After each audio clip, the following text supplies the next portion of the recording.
અમારી સમ્રાટ સમાચાર ચેનલ સબસ્ક્રાઇબ કરો, લાઇક કરો, કોમેન્ટ કરો અને જોતા રહો પળે પળના દરેક પ્રકારના સમાચારો।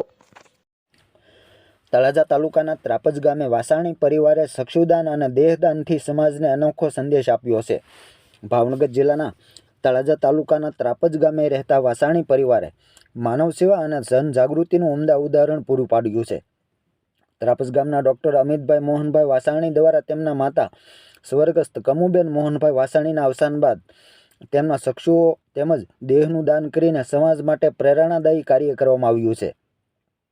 આ પ્રસંગે ઉપસ્થિત તબીબોએ ભાવવિભોર હૃદયે જણાવ્યું હતું કે મૃત્યુ બાદ શરીર રાખ બની જાય છે, પરંતુ જો અંગદાન કરવામાં આવે તો અનેક લોકોના જીવનમાં પ્રકાશ ફેલાઈ શકે છે। 2 આંખોના દાનથી 4 અંધ વ્યક્તિઓને દુનિયા જોવાનો તક મળે છે।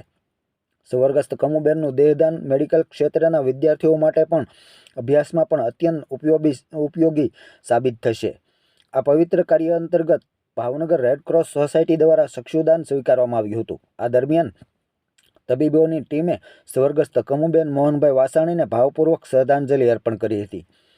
તળાજા પંથકમાં ચક્ષુદાન કે દેહદાન અંગેની માહિતી અથવા સેવા માટે નંબર જાહેર કરવામાં આવ્યા છે, જેમાં ડૉક્ટર હરેશભાઈ વાયક ત્રાપજ 9924 57 17 60 તેમજ ડૉક્ટર મારડિયા સાહેબ તળાજા 94 27 18 60 તેમજ ડૉક્ટર વાઘેલા સાહેબ તળાજા 94 27 75 27 30 તેમજ અશોકભાઈ સગર 97 25 75 75 55 ઉપર આપ સંપર્ક કરી શકો છો। આ માનવતાભર્યું કાર્ય અને અન્ય લોકોને પણ ચક્ષુદાન અને દેહદાન માટે પ્રેરણા આપે તેવો સમાજનો સંદેશ આપી ગયું છે।